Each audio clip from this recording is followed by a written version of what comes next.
Митовите за детскиот развој се шират брзо, но што е вистина? Екраните го забавуваат развојот, а доцните интервенции оставаат траги. Елена Ѓошева, специјален едукатор и рехабилитатор, и Бранкица Митрески, логопед, откриваат што на вистина им треба на децата. Од скриените ризици до клучот за рана поддршка. Ова е приказна што секој родител мора да ја слушне.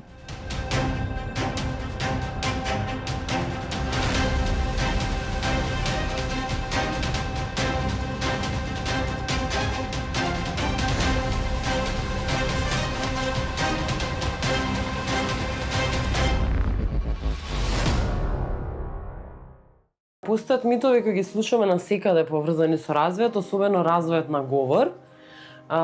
И некои, ајде кажеме, разлики дека па машко е ќе пушти, девојчињата зборуваат побрзо и така натаму, фамилиарни истории.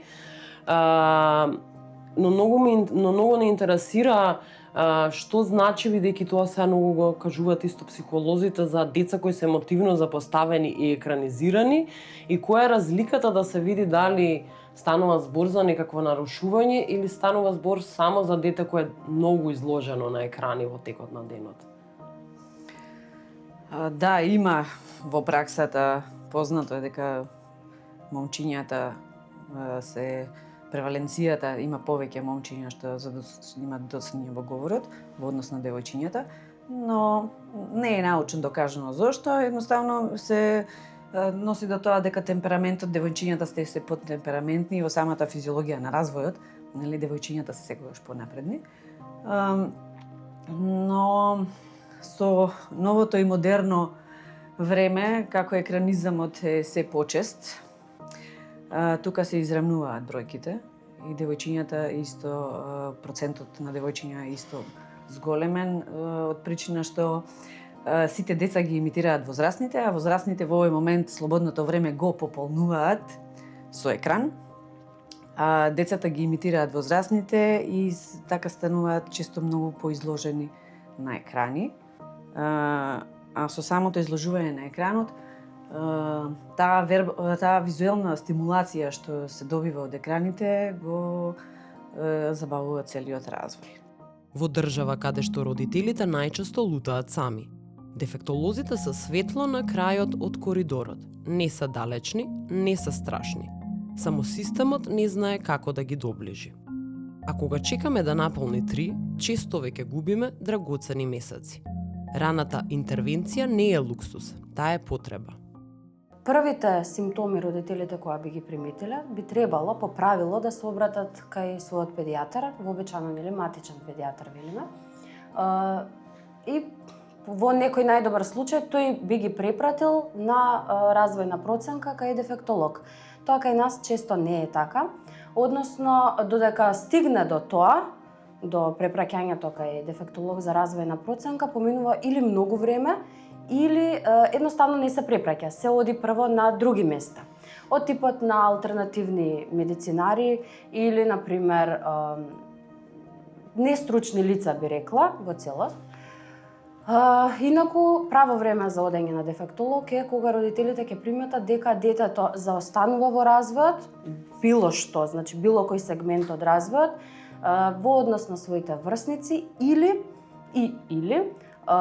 имало одредени способности, па со текот на времето ги изгубило. Тоа е правото време. Значи, така една општа дефиниција би дала околу тоа. Кај нас е голем проблем во нашата држава, па и би рекла и на Балканот, што таа така наречена рана интервенција е скоро па непостоечка.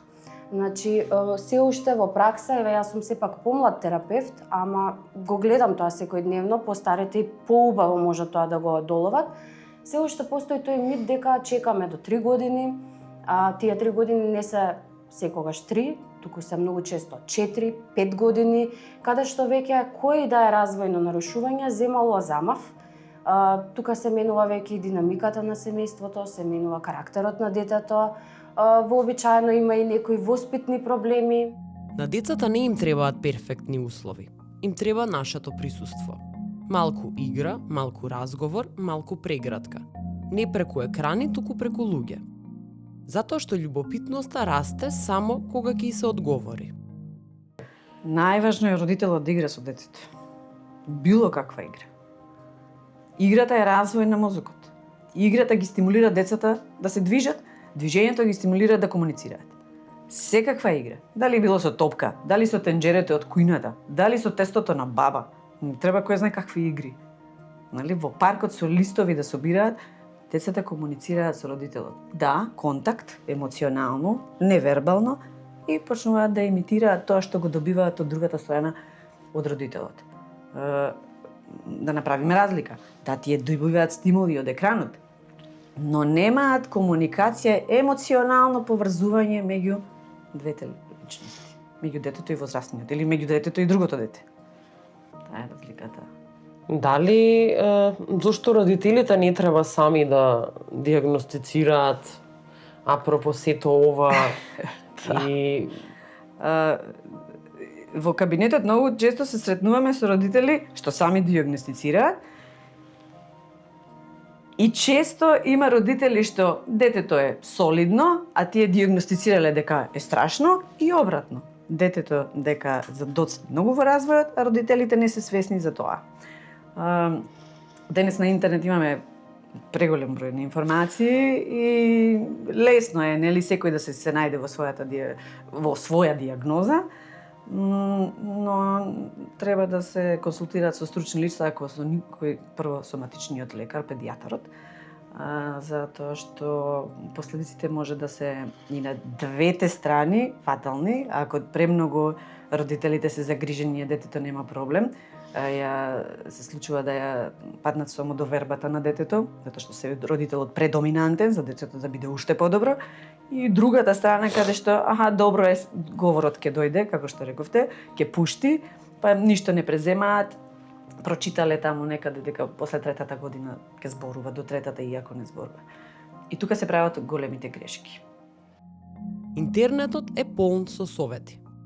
Но кога станува збор за дете, не треба да се оди по лизгав терен. Само диагнозите не лекуваат, а чудесните методи често оставаат рани што подоцна скапо се плаќаат. Да, тоа некогаш може да биде и опасно.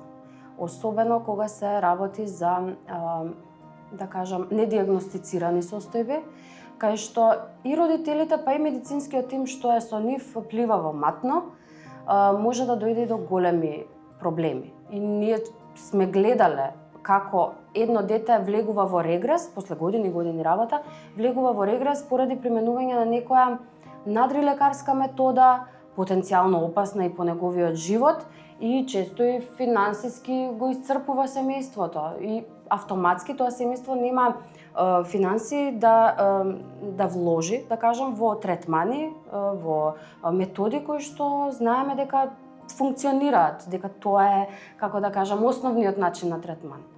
Основниот начин на третман кај секое дете со попреченост е дефектолог, логопед, понатаму, нели, медицински, ако има некои состојби, физикална терапија и така натаму, а се останато се комплементарни методи, значи потпомагаат да го добиеме максималниот резултат.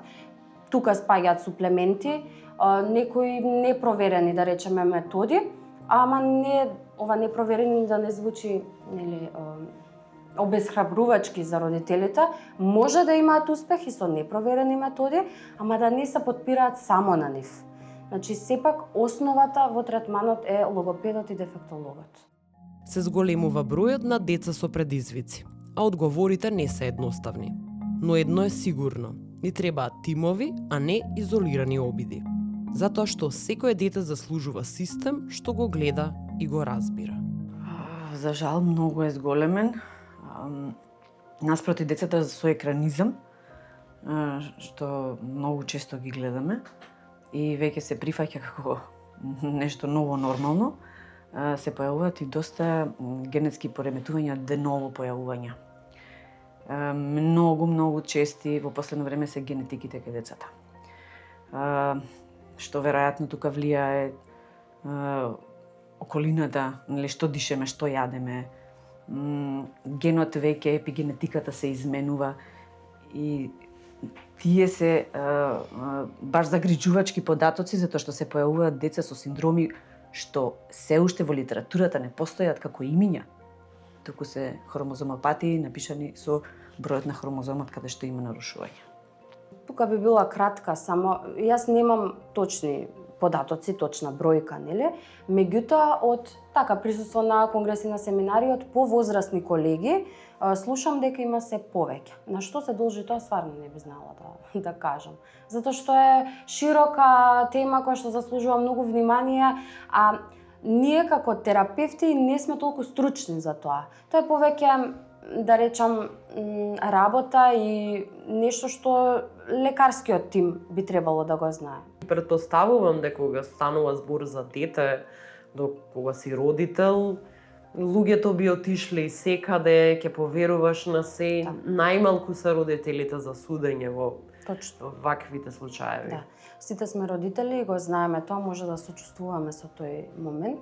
Јас би рекла најмногу да се внимава на оние методи и оние стручњаци кои што ветуваат брда и долини. Значи, оние што ветуваат резултати уште пред да го видат тоа дете со пречки во развојот, што ветуваат огромни резултати, би рекла, и брзи резултати.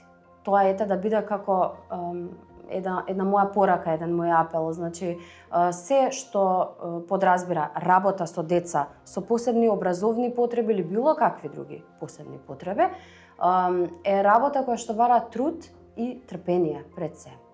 Че мора родителите да имаат трпение. Не може било која промена да дојде брзо и да дојде лесно. За жал, тоа е така. Затоа постоиме и ние, како терапевти, дефектолози, логопеди, физикална медицина и така натаму.